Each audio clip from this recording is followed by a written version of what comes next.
Marriage exists in every place and in every time. It emerges naturally. Even in places in the world and at times when people have tried to suppress it or to manipulate it or to obscure it, it has always re-emerged because it's a created reality. It's part of the way things work well. It's written into our nature. That's what we mean by natural law, not just biology, although biology is part of it. A man is made for a woman for a man, but it's written into something deeper, into the fabric of our being, our loving, our psychology, our spirituality. Marriage is a universal and created reality. From the beginning of time, marriage has existed in every culture, all through the centuries really. So, and I think even just looking at our culture, you know, looking at love songs and poetry, and it's just there in the fabric of our being that there's that search for, you know, someone, there's that desire to give our lives, and for it to be something lasting and permanent as marriage is. The natural inclination and desire for a man and a woman to form a lifelong bond together is something that the way we as human beings are wired to behave. And obviously over time we've looked at this amazing entity that is a lifelong union and shrouded it, if that's the right word, or solemnized it, cherished it with ritual, with language, with social and institutional acceptance and profile, because we recognize it for what it is. It is a natural good.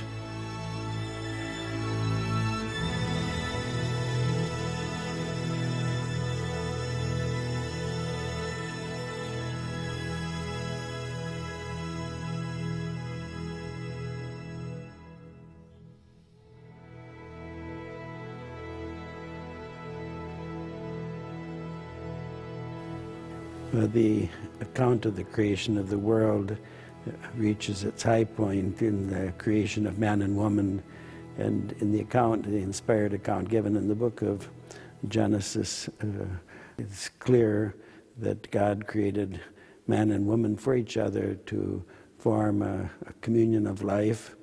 And so we've always understood that marriage is what we call a natural sacrament. It's a reflection of divine love, because it is faithful, it is enduring, and it is procreative. And our Lord Jesus himself made reference to this teaching from nature itself when the Pharisees questioned him about the practice of divorce, and he responded that Moses had permitted it because of the hardness of heart of the people. And then he used this phrase, but it was not so from the beginning.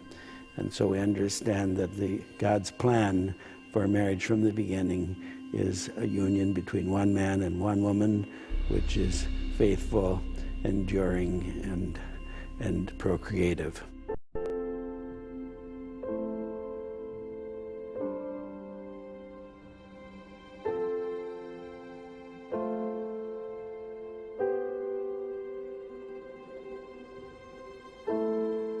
Marriage bonds the human hearts together, and this is something the human heart longs for, to be wedded to another. So unity is a key aspect, and that unity is also exclusive. And the human heart wants to commit itself and wants to receive love.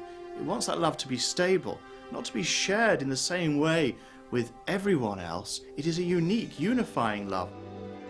And I think that idea of marriage being something that cannot be broken is because marriage ultimately reflects how God loves us. So God's love for us, you know, will never stop. Whatever we do, however we behave, God's love is constant and faithful. And so marriage is a reflection of that constant and faithful love. The permanence of marriage is intended to last until the end of that marriage, when one or other dies. It is there for life. The exclusive also means a unity not only of body but also of life. That includes the house, the income, the whole of life. And the life-giving means not only the life-giving of having children, but also looking outwards to others, so that the love that a couple has overflows into the community round about them. Marriage can't be dissolved because it needs to be stable and strong and committed for the sake of love, but also for the sake of offspring. Children need a mum and a dad. And to have that stability of a mum and a dad is so important. And it's based upon this indissolubility of marriage. This is good for society. It's good for civilization. It's good for human beings and the human heart. Marriage has become one of the 7 sacraments, the natural sacrament, elevated and perfected by the love of Christ. And so now the married not only enjoy that gift of love by which God created man and woman in the beginning, but now Christ, by his passion and death and resurrection and ascension, gives grace to the married so that they can live more perfectly and more fully their life.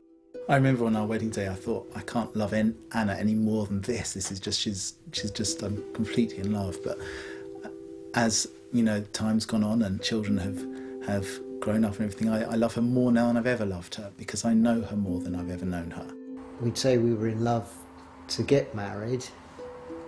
Yes, but you have no idea before you're married what love is all about. Yes. We're more in love now than we were on our wedding day. Definitely. Yeah. It's a sign that, the love of a couple and the love he shares, the love he feels for each other. And it's more than a sign, it's a commitment. It's a commitment to each other, and it's a commitment to God as well. I see the great responsibility that I have as a mother for myself, but also for the holiness and ultimately salvation of my family. I've got to help in sort of bringing this about.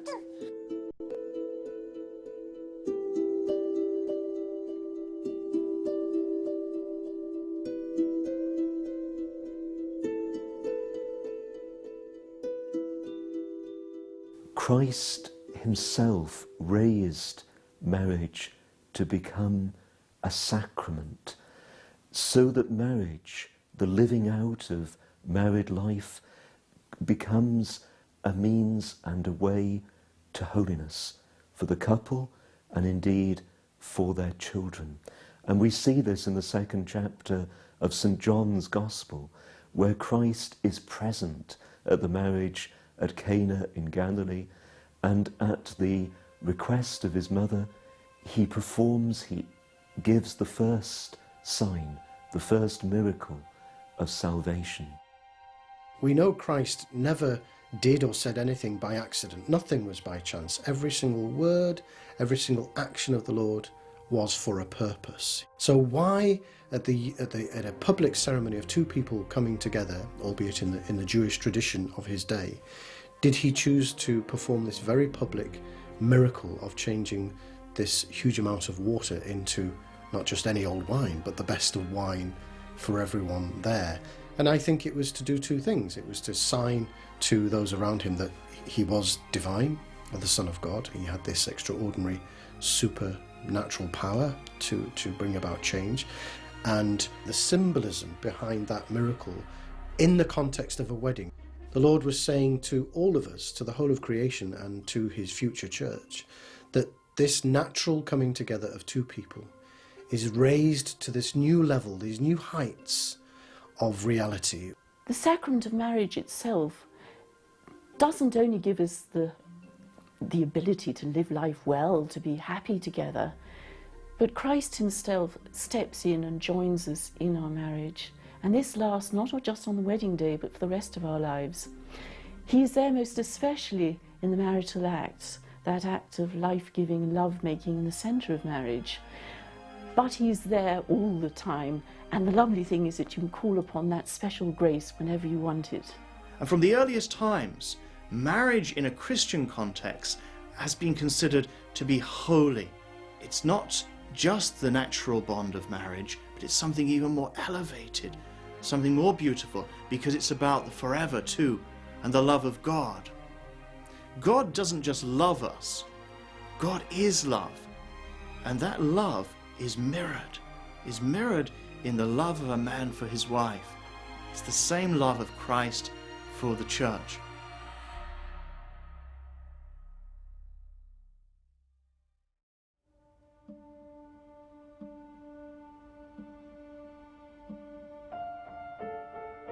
I don't think the Church's teaching on sexuality is merely misunderstood. I think it is often not understood at all.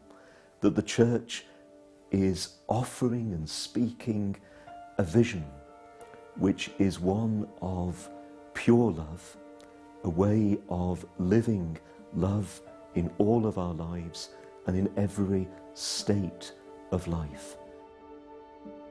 We live in a world which has lost the sense of nature, lost the sense of human life as a gift, of our own human nature as a gift which has its own order, therefore its own demands, its own laws. There's so many today who are suffering in our world because they've not understood properly their own human sexuality and are very unhappy as a result. Sexual activity outside of marriage, it's almost like we're not telling the truth with our bodies, because we're saying to the person, here I am, and I'm giving myself to you.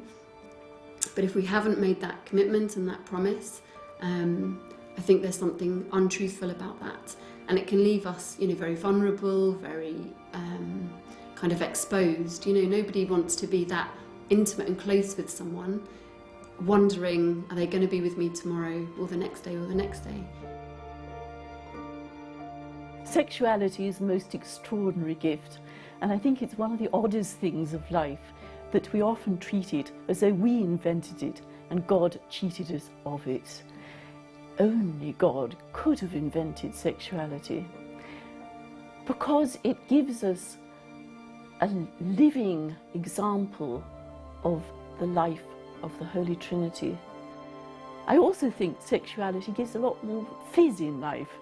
You enjoy being with other people with whom you can compliment and yet who retain a certain sense of mystery, because there's no two ways about it. Men and women are different from each other.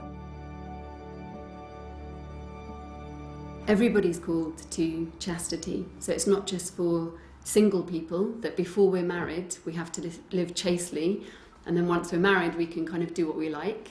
I think that's a bit of a misconception. I think actually chaste love and pure love is for everybody, whatever their state of life, because again chastity orders us towards this kind of fullness of healthy and pure kind of self-giving love.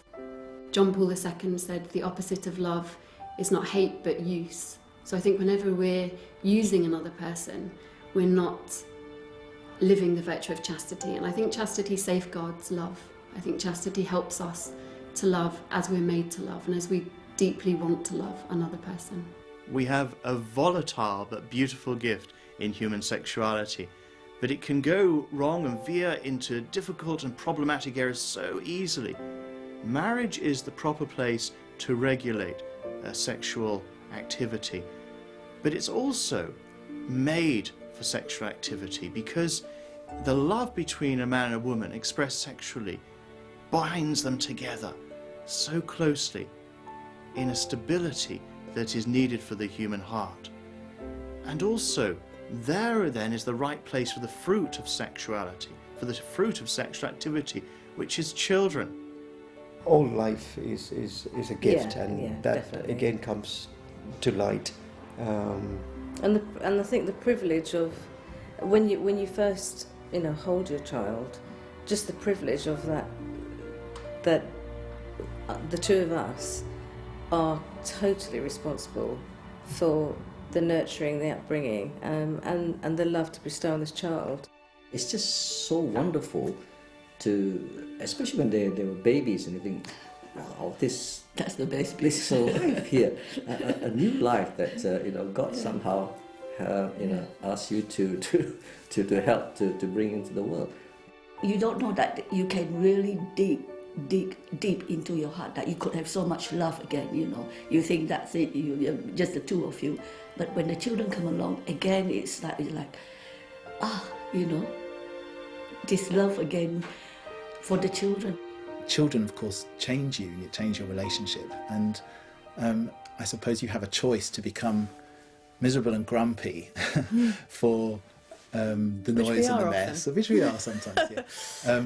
Or you can make a choice that, you know, this is changing me, and this is who I am. I'm now this person with kids, and Anna is this person with our kids, and I, you know, we have an opportunity to love again.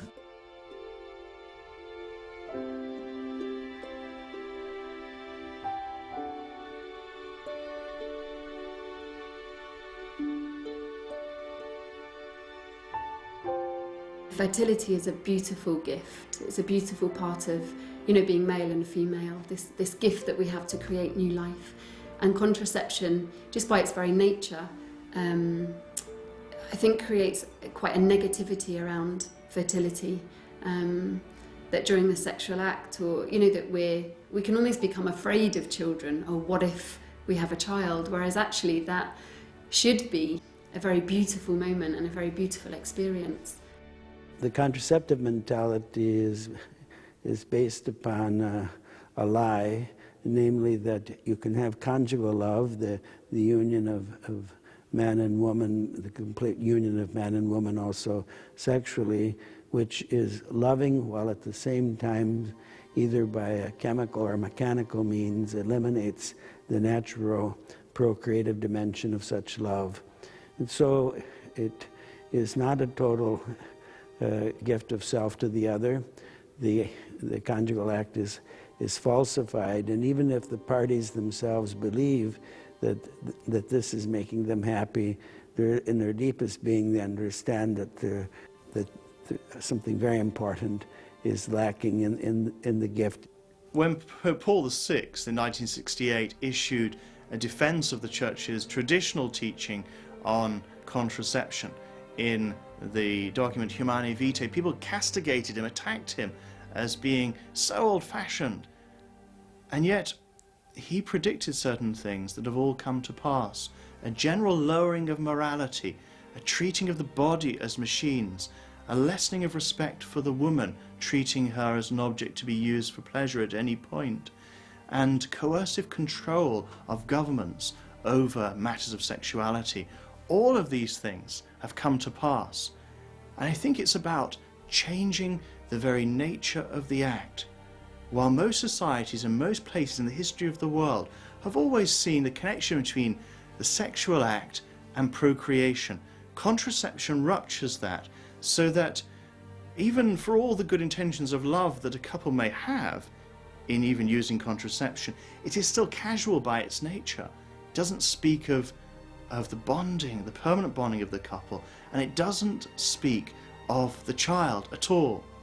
It's a different kind of act. Contraception gives us this kind of attitude or thinking that sex can be purely for my pleasure. And I think when we have that attitude and we try to separate the kind of pleasure and the giving of love from life, when we try to separate those two things, then actually it's a distortion really of the sexual act. Because for the sexual act to be most fruitful, most life-giving, the two go together. When people single out the Catholic Church as being opposed to contraception, they tend to forget very recent history. Until comparatively recently, in 1931, all Christians opposed contraception. And in fact, contraception was, if you like, a niche interest of a small number of eugenicists who were worried about population and wanted to control or limit the numbers of the poor, particularly. So the fact we've got used to contraception in society doesn't mean that it's any less abnormal if you take the longer-term view. Using contraception, we turn our back on God. Now, God is love, and God is creator. So we can assume that when he puts his power of creation and love-making into one act, he knows what he's doing. Now clearly, it is not possible for every sexual act to bring forth conception, and the Church never demands this, and nature doesn't expect it either. There are times when a couple will abstain at certain points from sexual activity so that they will not conceive, and that's completely legitimate. The Church calls this natural family planning. NFP respects our fertility and uses our human intelligence to spy very obvious characteristics in the woman's body so that we can make decisions to work with God, to work towards a baby or to avoid one, month by month. There are many benefits to natural family planning. First, it's ecological. We don't fill our bodies with chemicals. It works with the very rhythm of nature itself. It leads to a certain self-control that's very helpful in other areas. It reminds us that we're not the slaves of our passions. It leads to respect between couples. In fact, divorce rates are very low amongst those who use natural family planning. It's more about I give than I take.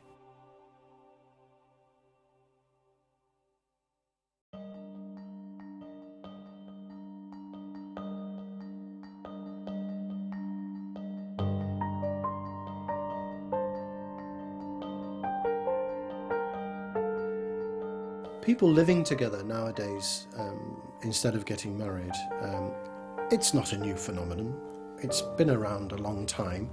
Of course, it's not been around on the scale that we see it today that it was in the past. There have always been people who chose to cohabit rather than get married, and interestingly, more recent research from the Marriage Foundation on this subject has revealed that it's really only since the late 60s and mid-70s, particularly in Britain, where the phenomenon of cohabitation just skyrocketed. I think that deep down we know that we're made for the real deal, and I think that's what we want.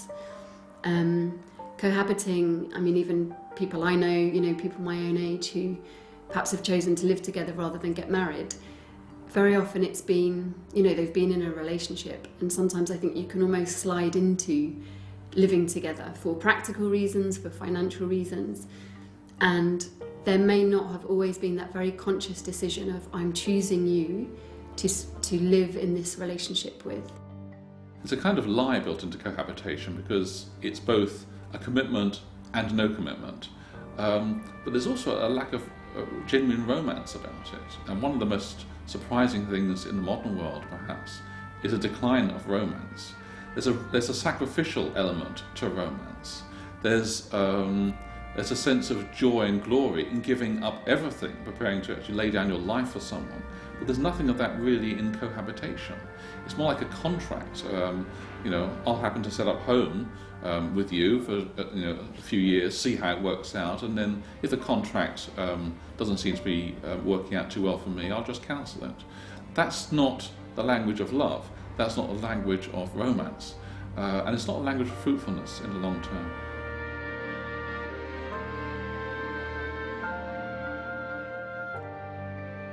When you're in love and everything seems so rosy and it's different, but once you're married, the real thing comes into play, and you realize it's not always a bed of roses, really. So you work at it, and it all depends on how much you appreciate, your husband, or the other way around, and whether you are committed to making a life together. I think that's the bottom line. So both has to give in, when you have difficulties and talk over it. I find society now that can be quite self-centred, and this me type people thing. Move away. Yeah. The moment they got a problem, they walk away from that problem. Yeah. That's the easiest way, but that is not how you build up. But marriage will show that sort of reconciliation and that compromising and serving. I think essentially is the one thing that you build in a marriage, serving each other.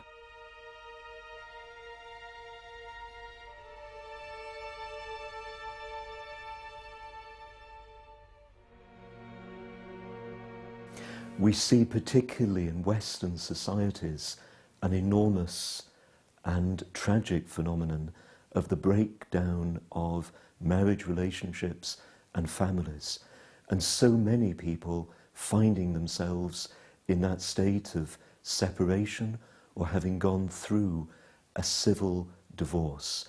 The Church very much stands with all peoples. It does not reject people in any situation of life, but wishes to accompany them. As Christians, we have to support those whose relationships have broken down in every way that is possible. And often one party is a victim in the situation of divorce. And even if someone has had some fault in bringing about a divorce, the Church is always open to mercy and reconciliation and a new beginning. What is very important to state, though, is that the Church can't cease to proclaim the gospel, can't cease to call to repentance, to conversion, and say, it doesn't matter what you do or what relationship you have, because it does, on all sorts of levels. No one benefits from false mercy. Good pastoral practice is always based upon good doctrine, and these must run like parallel tracks in inseparable harmony. We can, as a church, cope with sin. We've got mechanisms for dealing with sin. We can forgive sin. But when people start saying sin is not sin, or good and evil are reversed, then there's chaos results from that, and even the means of salvation begin to get cut off. It is really that serious. So we can't compromise on the core moral principles, particularly the things that Jesus Christ himself has taught us. It's not uncommon that someone will find themselves in a second civil marriage after having left the first marriage. And of course the Church doesn't accept divorce. We do have annulment, but this is not Catholic divorce. It's a recognition on occasions, after proper investigation, that the first marriage wasn't valid at root, that for some lack of consent or lack of understanding or maturity at a grave level, this marriage wasn't forged properly in the beginning, and then it can be declared to be null, and a second marriage can be entered into. Sometimes this is not possible for people, and they're already in a knot that's tied very tightly in a second relationship. It's important for that person, if they're seeking to follow Christ, to follow the gospel, to keep coming to church, to keep praying, and the Church will support them. But the Church will also call them to resolve that difficulty, because it is, objectively speaking, unless the first marriage is annulled, a situation of adultery. And the Church can't water that down. For some couples that we know, they make the decision to live in continence, to live as brother and sister within a second union when they are not able to separate because of the obligations to children. But in each state of life, the Church is calling us towards holiness as a goal. But we know that in every state and circumstance of life, to receive Holy Communion, we must be in a state of grace, in a readiness to enter into that Holy Communion with Christ and with his Church fully and with all of our lives.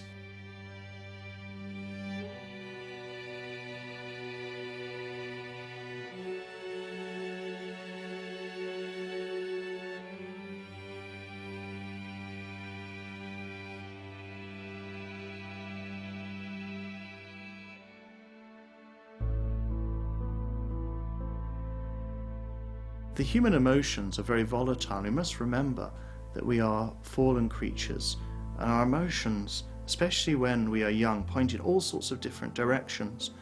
They must be regulated, reined in, with a certain self-control, clarity of direction. Some people have a strong sense of same-sex attraction, and in following the gospel, this can be a great burden for them and provide a certain conflict. What the Church says to people who have strong feelings of same-sex attraction is, don't despair. The Church loves you. You're made in the image of God, but you're being called to a life of chastity, not to act out upon the feelings that you have, and also that you're being called to deep friendship. And when the Church teaches that there is something intrinsically disordered in seeking sexual union outside the union of man and woman in marriage, it is not condemning any individual or their difficulties or their struggles or their attractions in life. The Church teaches us in order that we can seek our happiness in life, and calls all of us, including those who experience same-sex attraction, to holiness, which we could say is another word for happiness in their lives. That is the goal that we're seeking, and we're seeking that through a chaste life, which is a life of pure love. The Church says to people who struggle with their sexuality, in a variety of ways, you are not the sum of your sins. You are not the sum of your weaknesses. You are a child of God. The call of the gospel remains clear, along with compassion. The Church makes a clear call, but does so with love.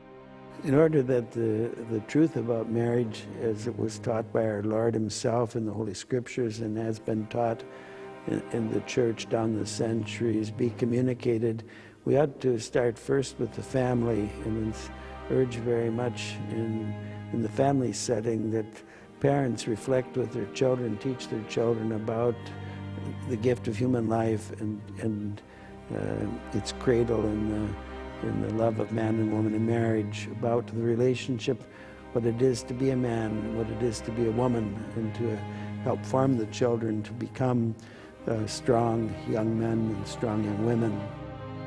The home is the first place in which children learn to know God, to pray to God, to worship God with their parents, and to serve God by a virtuous, a holy life.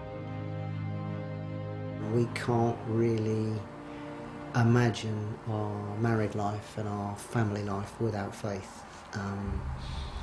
So when times are hard, it pulls you through. In the joyful moments of family life, of which there are many, many, we're able to really rejoice, but also in the really more difficult moments of family life, more challenging moments of family life, they're also seen as a means of sanctification, a means of our road to holiness. If we're able to kind of offer up those things to God and offer up those challenges to God, then that's a way for us to get closer to God. So each of those challenges is also a gift. What must be and should be always the most important is the couple. Than for the children to be happy. And I think it's difficult to keep that balance. So I think part of the answer is you don't want to give everything else to the children, although you want to give it all in a way, because that's really the fruit of your love, and that's really you want to do everything you can to make your children happy, but you shouldn't forget in the process your spouse. What all children look for is permanence in relationships, and the love of the mother and the father for each other is as important as the love of the mother to the child and the love of the father to the child. In fact, the greatest gift that a mother or a father gives to their child is to love each other. That stability gives the grounds from which the child flourishes.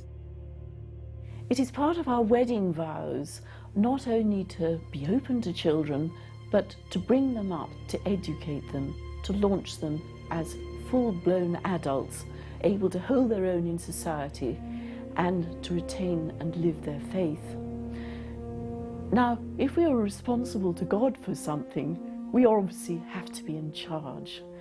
And so while parents can delegate their teaching to schools, to others to help them, they are not in a position just to give that authority away. There are two specific areas in which they are not able to give that teaching authority away at all, and that is in matters of faith and in matters of sexuality. They are expected as parents to pass on the faith, to help it to grow in their children. They can be helped in it, but they can't just expect other people to do the job for them. And the same with sexuality. St. John Paul, the patron of family, was so keen on this. He said that parents can neither have that right taken from them, nor can they give it away. When we have good and holy Catholic families, they stand out as a beacon in today's world. It's like stars lighting up the sky. It's quite extraordinary, and they have an effect far beyond anything they might imagine on many others. And they are their own argument. When you see the fruitfulness of these relationships, not without suffering, but when you see the fruitfulness of a good Catholic marriage, a holy Catholic marriage, people say, I want some of that. I want what they've got.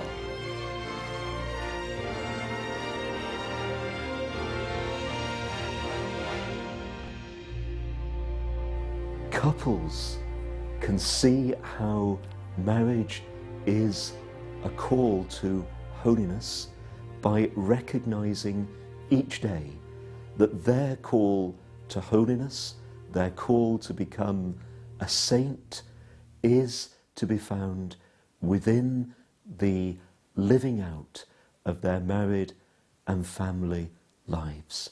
And that is always in small things, the little things of every day, to see their divine and supernatural significance, to see particularly within their witness to each other as husband and wife, as father and mother, in their care of their children throughout their lives, a vital witness, example, which they are called to give every day to the lasting and faithful love of God, which is manifested in the world through the sacrament of marriage.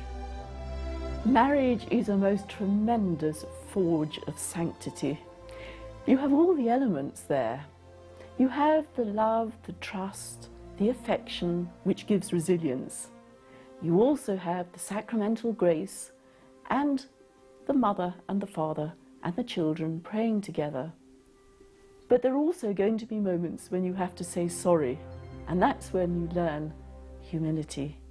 In practice, in all the stresses of life, in all the falls, all the sinfulness of every human being, man and woman, they have to forgive one another. They have to ask for forgiveness, and that has to be a pretty regular activity. But there's also a joy that comes with that, and a fruitfulness.